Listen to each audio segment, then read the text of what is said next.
வணக்கம் அன்பர்களே. இன்றைக்கு நம்ம பார்க்கக்கூடிய ஒரு அற்புதமான ஒரு காணொளி என்னவென்றால், வருகின்ற 30/4/2024 வரை மேச மனையில் இருக்கின்ற குரு பகவானால் ஏற்படக்கூடிய மாற்றங்கள் திருப்பங்களை பற்றியும், செவ்வாயினுடைய பெயர்ச்சி சுக்கிர பகவானுடைய பெயர்ச்சியால் ஏற்படக்கூடிய பலன்களைத்தான் டீட்டெயிலாக இந்த பதிவில் நம்ம பார்க்க போகிறோம்.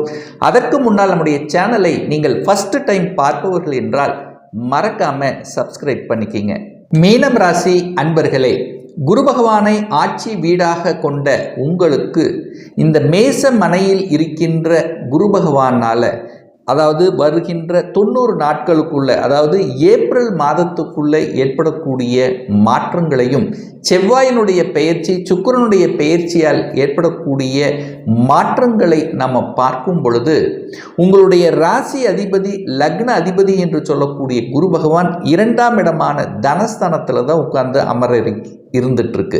அப்போது கடந்த சில மாதங்களாகவே பார்த்தீங்கன்னா அந்த குரு பகவான் ராகுவனுடைய பிடியில் இருந்தது. அப்போது கிரகணத்துவம் ஆயிருந்தது. குரு பகவான் வக்ரமாக இருந்தார். இப்படி உங்கள் ராசி அதிபதி லக்ன அதிபதி பலகீனமாக இருக்கக்கூடிய அந்த காலகட்டத்தில் பார்த்தீங்கன்னா நீங்கள் நினைத்தது செயல்படுத்த முடியல, மனக்குழப்பத்தை கொடுத்து கொண்டிருந்தது.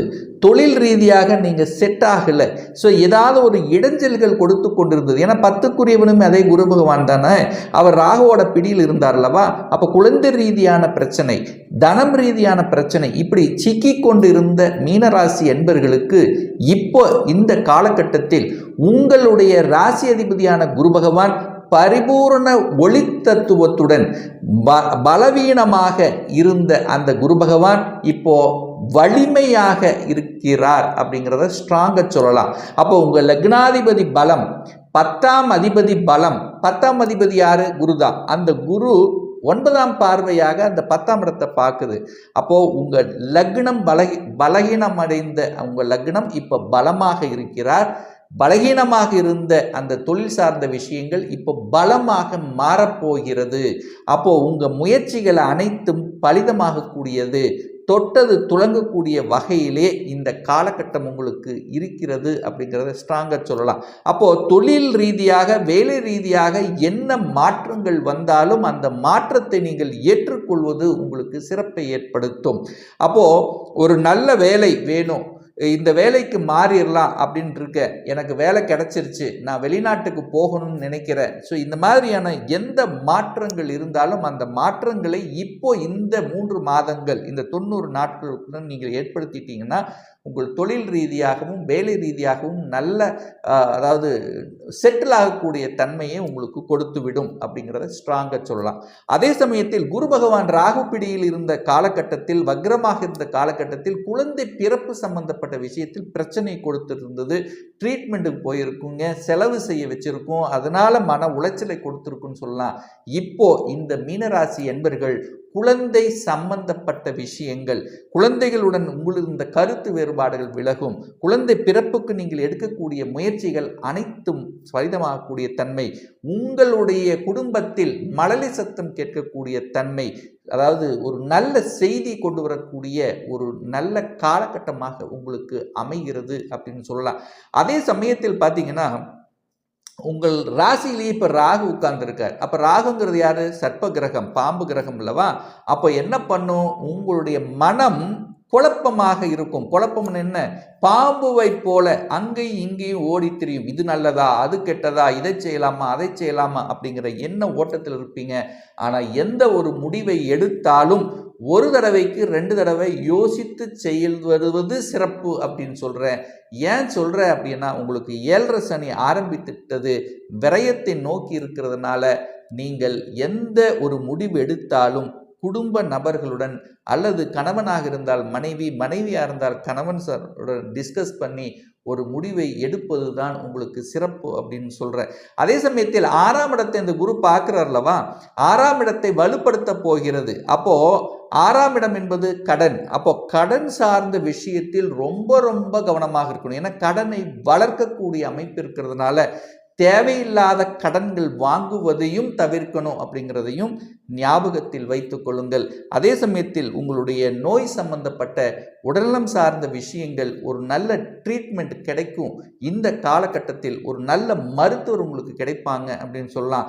அதே சமயத்தில் குரு பகவான் 8ஆம் இடத்தை பார்க்கறதுனால நீங்கள் வெளியூருக்கு செல்லணும், அதாவது சொந்த டிஸ்ட்ரிக்டை விட்டு வெளி டிஸ்ட்ரிக்ட் செல்வது அல்லது ஸ்டேட் டு ஸ்டேட் மாறுவது, இந்த மாதிரி விஷயங்கள் அனுகூல வாய்ப்புகளை உங்களுக்கு பெற்றுத்தரும்.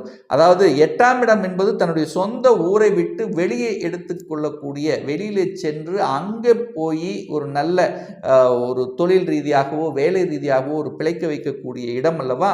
அப்போ வெளிநாட்டுக்கு சென்று வேலை பார்க்கக்கூடிய வாய்ப்புகள், சந்தர்ப்பங்கள். ஏன்னா நான் வெளிநாட்டுக்கு தான் போகணுங்கிற இந்த முயற்சியில் இருக்கக்கூடிய மீனராசி என்பவர்களுக்கு அதுக்கு அத்தனையும் இந்த கிரக நிலைகள் உங்களுக்கு சாதகமாக இருக்கும்.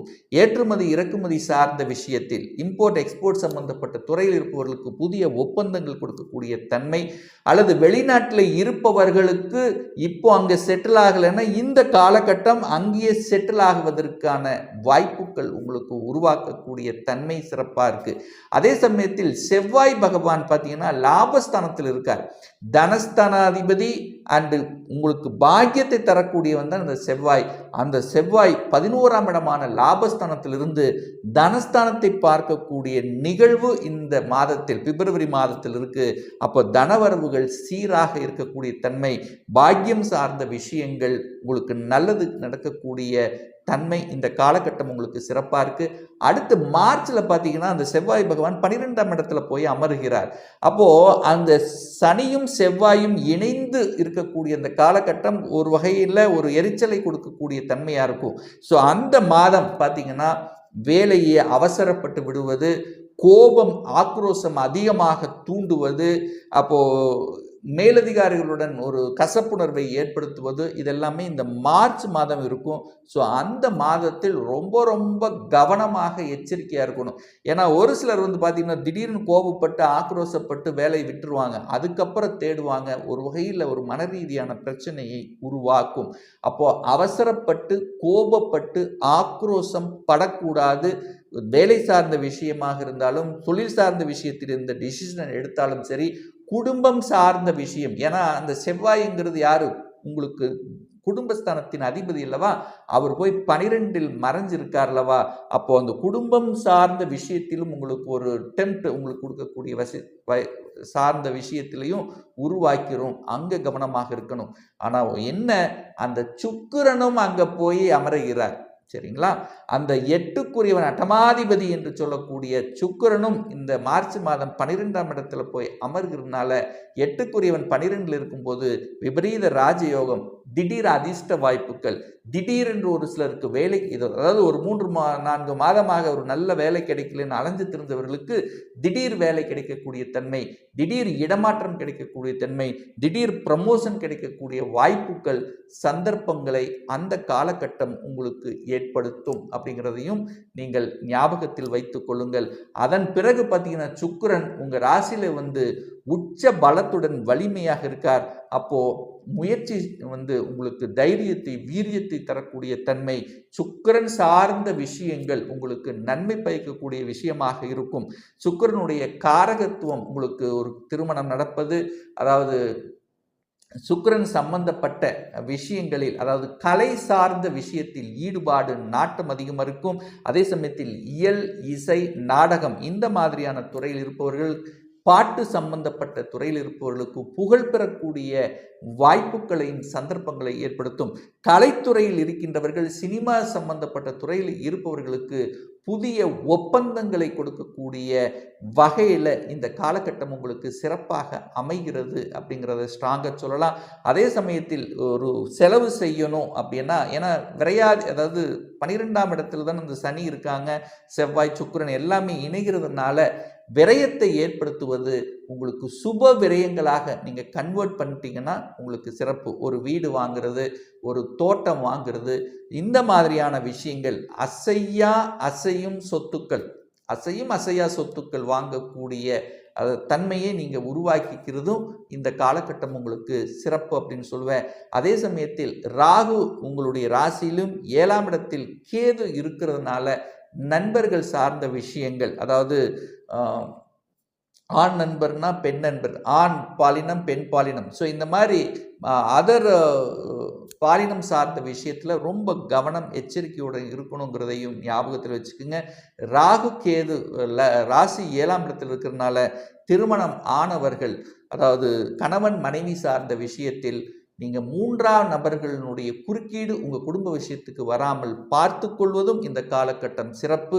அதே சமயத்தில் நீங்கள் யாருக்கும் பார்த்தீங்கன்னா இந்த கையெழுத்து போடாதீங்க, ஜாமீன் கையெழுத்து மட்டும் போடாமல் தவிர்த்துக்கணும் இந்த காலகட்டம். அப்படியும் நீங்கள் ஏதாவது பண்ணீங்கன்னா அதன் மூலமாக உங்களுக்கு பிரச்சனைகள் வருவதற்கான வாய்ப்புகள் இருக்கு. உஷாராக இருந்து கொள்ளுங்கள். ஸோ இந்த காலகட்டத்தில் குருவால உங்களுக்கு பலவிதமான நன்மைகள், அதாவது மனம் தெளிவுபடக்கூடிய தன்மை, தைரிய வீரியங்கள் மேம்படக்கூடிய தன்மை, தனம் சார்ந்த விஷயத்தில் பொருளாதார சார்ந்த விஷயத்தில் முன்னேற்றத்தையும், குழந்தைகளால ஒரு நல்ல அதாவது குழந்தைகள் செட்டில் ஆகலைன்னா குழந்தைகள் செட்டில் ஆவாங்க, குழந்தைகள் நல்ல படிக்கக்கூடிய யோகங்கள், குழந்தை பிறப்புக்கு சம்பந்தப்பட்ட விஷயத்தில் இருந்தவர்களுக்குள்ள தடைகள் விலகக்கூடிய தன்மை, சொல்லிக் கொடுத்தல் போதனைகள் செய்வது, சட்டம் நீதித்துறை வங்கியில் பணியாற்றி கொண்டிருக்கின்றவர்களுக்கு வளர்ச்சியை கொடுக்கக்கூடிய ஒரு நல்ல காலகட்டமாக அமைகிறது என்று சொன்னால் அது மிகையாகாது.